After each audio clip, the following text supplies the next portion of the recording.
নমস্কার বন্ধুরা, কেমন আছে সবাই? তো আজকে হচ্ছে শ্রাবণ মাসের শেষ সোমবার, তাই আমি বেরিয়ে পড়েছি স্নান করে বাজারের উদ্দেশ্যে কিছু ফল, মিষ্টি, ফুল কিনতে। এখানে একটা ফলের দোকানে এসে আমি 5 রকম ফল নিয়েছি, আর এখানে কিছু ফুল নিয়েছি। ফুল নিয়ে আমি চলে এসেছি বাড়িতে, তাই সব রকম তোমাদেরকে দেখাচ্ছিলাম কি কি বাজার করেছি। এখানে আমি মোটামুটি সিংহাসনটাও পরিষ্কার করে নিয়েছি, আর এখানে কিছু ঠাকুরের থালা বাসন আছে, সেইগুলো চলো মেজে আসি। ঠাকুরের থালা বাসনগুলো মেজে এসে এখানে আমি ফল কাটতে বসে পড়েছি। ফলগুলো সুন্দর করে ধুয়ে নিয়ে এখানে ফলগুলো কেটে নেবো আমি এক এক করে। প্রথমে আপেলটাকে কেটে নেব, সব ফল এক এক করে কেটে নিয়ে তারপর আমি এখানে শিব ঠাকুরটাকে স্নান করানোর জন্য একটা গামলাতে নিয়ে নিয়েছি। আমার শুধু শিব ঠাকুর ছিল, শিব ঠাকুরের পুরো সেট ছিল না, তাই এবার আমি শিব ঠাকুরের পুরো সেট কিনে নিয়ে এসেছি। যেমন নন্দী, তারপর ত্রিশূল, সাপ সবই কিনে নিয়ে এসেছি। একটা বড় পাথর বাটিও কিনে নিয়েছি। তো আজকে 3 রকম জিনিস দিয়ে চান করাবো। ঘি দিয়ে প্রথমেই চান করিয়ে নেবো, তারপর মধু দিয়ে আর ঘি দিয়ে সব স্নান করাবো। প্রথমেই ঘিটা জমে গেছিলো, তাই একটা কাঠির সাহায্যে ঘিটাকে বার করে নিলাম। ঘিটা দিয়ে প্রথমেই আমি সবকটা ঠাকুরকে মাখিয়ে নেবো। প্রথমে শিব ঠাকুরটাকে নিলাম, তারপর পাথরটাকে, শিব ঠাকুরের পাথরটাকে ঘি মাখিয়ে নিলাম, নন্দীকেও মাখিয়ে নিলাম, সাপটাকেও মাখিয়ে নিলাম। তারপরে মধু দিয়ে মাখাবো। সব পরপর করে এক এক করে মাখিয়ে নেবো। মধুটা দিয়ে ভালোভাবে মাখিয়ে নিয়ে তারপরেই আমি চন্দনের যে গুলে রেখেছিলাম চন্দনটা, সেইটা দিয়েও ভালোভাবে করে নেব। তো চলো, প্রথমে আমি ভালোভাবে সুন্দর করে ঠাকুরগুলোকে পরিষ্কার করে নিচ্ছি। এই চন্দন এবার মাখিয়ে নিচ্ছি। চন্দনটাও মাখিয়ে নিয়ে আমি গঙ্গা জল ঘটিয়ে রেখে দিয়েছি। গঙ্গা জলটা দিয়ে আমি সুন্দর করে ধুয়ে নেব।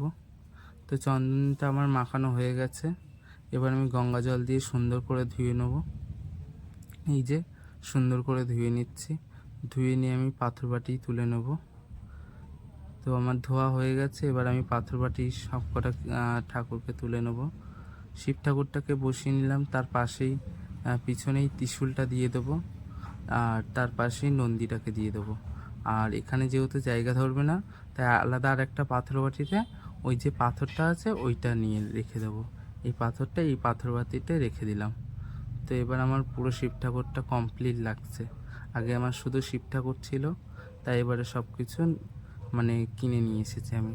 তারপরে এক এক করে সব ঠাকুরের গলায় মালা দিয়ে দেবো। এক এক করে সব কটা ঠাকুরের গলায় মালা দিয়ে আমার ফলও কাটা হয়ে গেছে, পুজোয় বসে পড়েছি আমি। তো চলো মালাগুলো পরিয়ে নিই।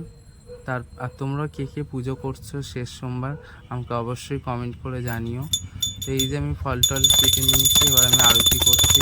প্রথমেই জল সংকটে একবার আরতি করে নিলাম, তারপর প্রদীপ, ধূপ, ধানি দিয়ে আরতি করে নিলাম। তো চলো এবার আরতি করে নিয়ে তারপর শিব ঠাকুরের মাথায় জলটা ঢেলে নিই। আর কার কী মনস্কামনা আছে সবাই ফোনের ভেতর দিয়েই চেনে নাও, মানে ফোনের ওপর দিয়েই চেয়ে নাও। আমি সবার হয়ে ঠাকুরের কাছে প্রার্থনা করি সবসময়, যাতে সবাই সব কিছু সবার মনস্কামনা পূর্ণ হয়, আর যাতে সবাই সুস্থ থাকে, ভালো থাকে, সেই কামনায় আমি সবসময় ঠাকুরের কাছে চাই।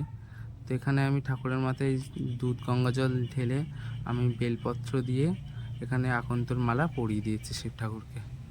এখানে পাথরের ওপর একটা বেলপাতা দিয়ে দিলাম।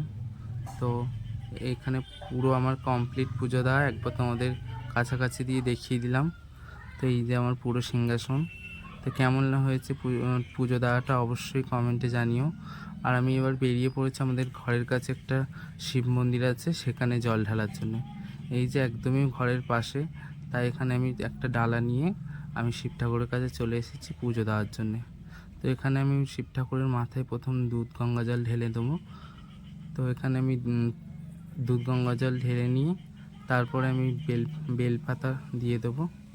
তো অনেকেও এখানে পুজো দিয়ে গেছে দেখা যাচ্ছে। আমার একটু বেলা হয়ে গেছে যেহেতু বাজার করতে গেছিলাম। এখানে বেলপাতা দিয়ে দিয়েছি, এখানে আকন্তর মালাও ঠাকুরকে দিয়ে দিয়েছি, কিছু ফুল আমি ঠাকুরকে দিয়ে দিলাম, দিয়ে আমি নমো টমো করে বাড়ি চলে আসলাম। বাড়ি এসে আমি কিছু প্রসাদ নিয়েছি, ফল এই খেয়ে আজকে থাকবো। ভিডিওটা কেমন লাগলো অবশ্যই কমেন্ট করে জানিও।